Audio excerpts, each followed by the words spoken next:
Hello and welcome to the Professionals. I'm your host Tan. Today we have with us Mr. Apit from Team C Publicist. Welcome Apit. Nice to be here. Tell us a little bit about yourself and what Team C does, please. And I have lived and worked in 3 countries, India, Malaysia and Vietnam. Vietnam being my personal favorite.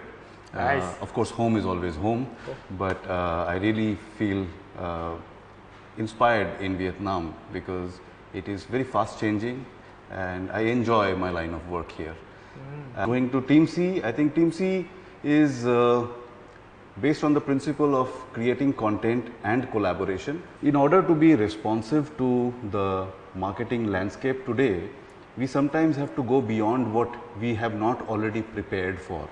And that's where you need an approach, a solution partner who can look beyond the roof on their head. There is a requirement which we haven't confronted yet. How do you handle that? So you need someone to look at the entire ecosystem of solutions. Yep. And since we are a global company, we have more than what we offer only in Vietnam. So whether it is a data solution, whether it is a a design solution or ambient solution, technology solution, we can spread our wings and find something which is more suitable to the challenge that has to be addressed, looking beyond what is instantly there on our shelf. Good. So therefore the collaborative angle is very important, and we operate like a one P&L system. Sure. So it's called the power of one. All the contributors are trying to reach the same goal, and therefore they find synergy and profit within each other to be able to sustain their contribution. So that is a very nice model to collaborate.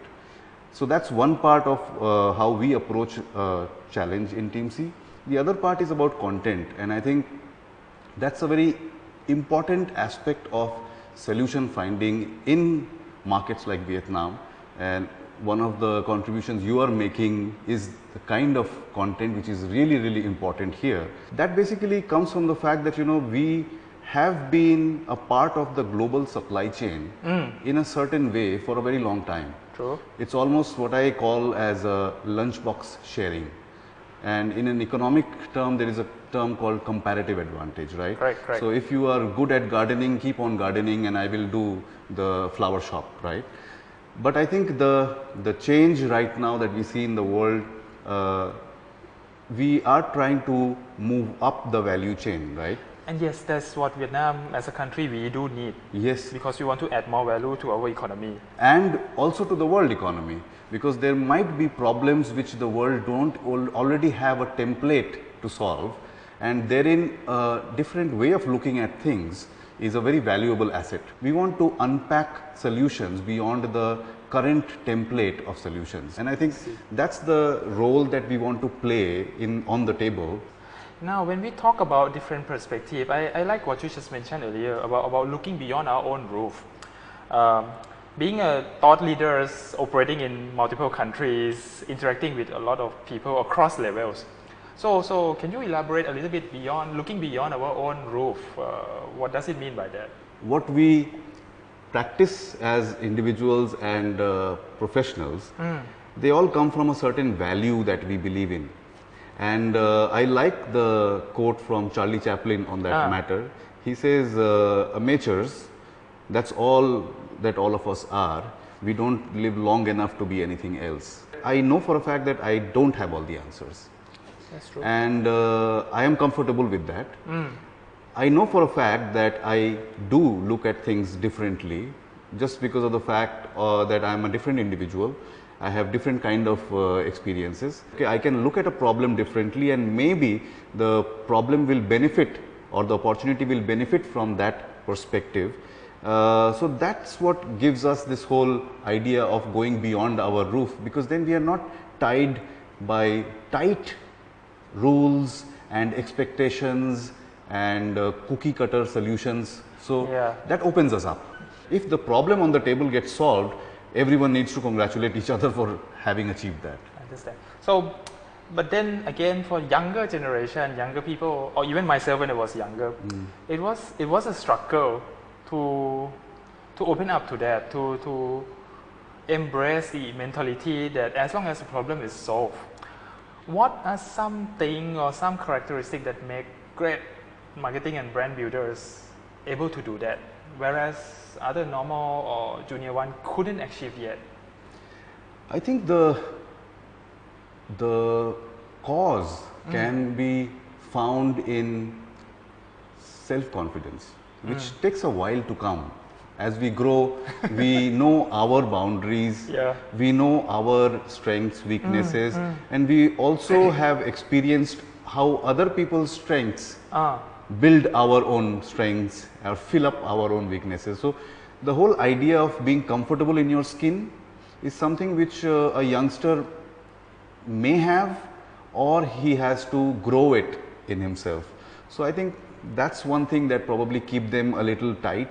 The other thing is also, and I think this is one part in the educational reforms of Vietnam this year, is that they realize that that whole education methodology is about learning by the rote and memorizing things. Basically, in other words, it is like saying that okay, you have a template which you can apply.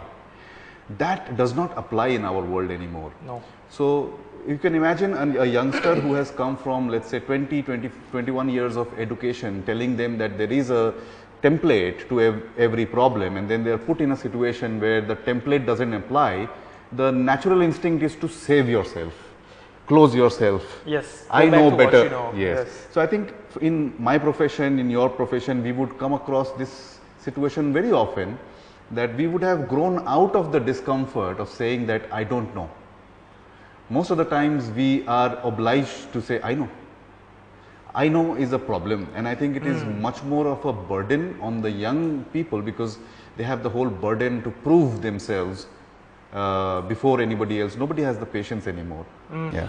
Talking about culture, how does it come together with professionalism? Because it seems like a backdrop which is very hard to catch. We know it's there, but it's floating somewhere. So how do you see these two come together? I heard a talk, and I would encourage the viewer to watch it as well. It is a talk by Peter Alfandry. He saw a lot of different cultures. A very basic question that we ask in our business as well. The communication, has it happened? Just because I have said it, doesn't mean you got it. As professionals in communication, we will have to be very, very aware of the cultural differences, which may put a filter into what I say. How do you look at culture and professionalism? I think the word professionalism is a Western idea of conduct. How do you conduct yourself in an environment where you are related to people with respect to work? The opposite of professionalism would be amateur. That's a very negative thing, right? Sounds very small and incompetent. Incompetent, right? Yes. Now that's the trouble. Nobody wants to be an amateur, so everybody just finds that suit of professionalism and get into it. Yes. Is it effective? Now the problem is that conduct is not something as simple as wearing a suit. The conduct comes from inside. And if you look at the Asian cultural perspective, I think we approach things from a very personal perspective. We do. Everything is personal to us. Yes. Right? So I think if we try to deconstruct the way Asians conduct themselves professionally through the lens of being personal, and that lens lends itself a certain attribute like trust and respect, which clears the doors for a real productive sharing, collaboration, which comes to a result, to a problem which we may not have had encountered before, and we are really surprised to find the solution together. So I think that's where I think of when we talk about professionalism from an Asian cultural perspective. Yeah. Then across your background, industry you work with, people you work with, there are good ones, there are great ones when it comes to brand building, marketing. What really set them apart? They have a culture. So professionalism doesn't mean that it needs to be only from institutes. Yes, there is a human comfort that you have when you are interacting with someone from that culture, and I think that goes back to trust and respect. That's a wonderful equation to start solving problems, wherein they are able to open the problem broad. Ray Dalio, he's a very famous and successful. Recommending his book, The Principles. Yeah, he talks about radical truthfulness and radical transparency as his keys of success, right?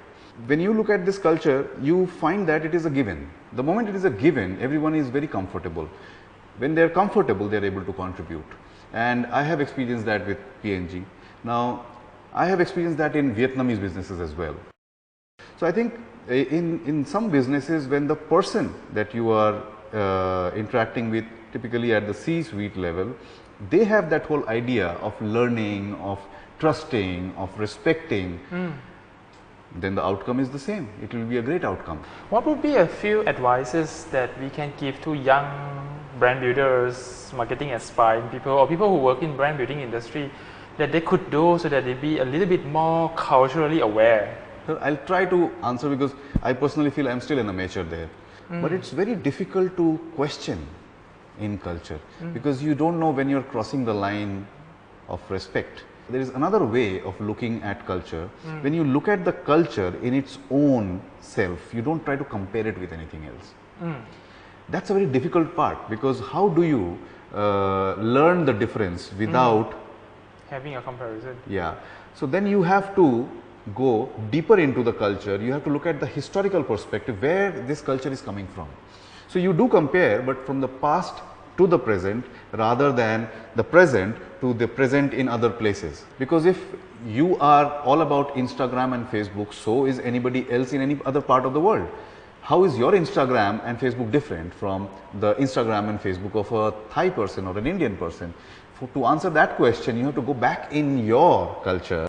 As we talk, there's limitless possibilities that's happening in the future. There's a lot of unforeseen questions to be figured out without any past template that we could have. So what would be a few advices that you might want to share with our young generation to ready themselves going forward? If we say that we will figure it out, then we don't have the burden of, looking into a pocket, here, there is a solution. So that doesn't have to happen. That's the first thing. Get comfortable with uncertainty. And the other thing is that get comfortable with collaboration. Because you have to accept and respect the fact that nobody has all the answers. Nobody has to have all the answers, which is why we are in a good situation. A lot of people say this is the best time for marketing ever. And I think that's not coming from the fact that there is a global brand which can be adapted and distributed and everybody follows that global brand. Now it is a time of platform. Yes. Everybody adds value. People really need to find that mix of that solution which works more for Vietnam than anywhere else. Yes. So that would only happen when we are comfortable to collaborate at a platform level, not as a hierarchy. So these are the two things I think which is very important. One is to get comfortable with uncertainty and say that we will figure it out. And then the other thing is get comfortable with collaboration. There are times that as a brand builder, marketing people, or junior, senior, we work with brand building partners, we work with agency, we work with high level consultant, we work with Team C, for example. What are some of the misunderstanding or misperception that they have, that they do expect of you? Yeah. So I think most of the misconception about the nature of the job that we are in is that we are a retail shop and the solutions are on the shelf. The unique ability that we bring in is coming from the skill of asking the right questions. We train ourselves on asking the right questions. What does it do? It basically reframes the problem so that there is a solution. Most of the time, if we are not finding the right answer, it is because we haven't found the right question. So the misconception is that I already have an answer. No, I find the right question. That's why you come to me. So thank you very much for being with us today. And thank you very much, Api.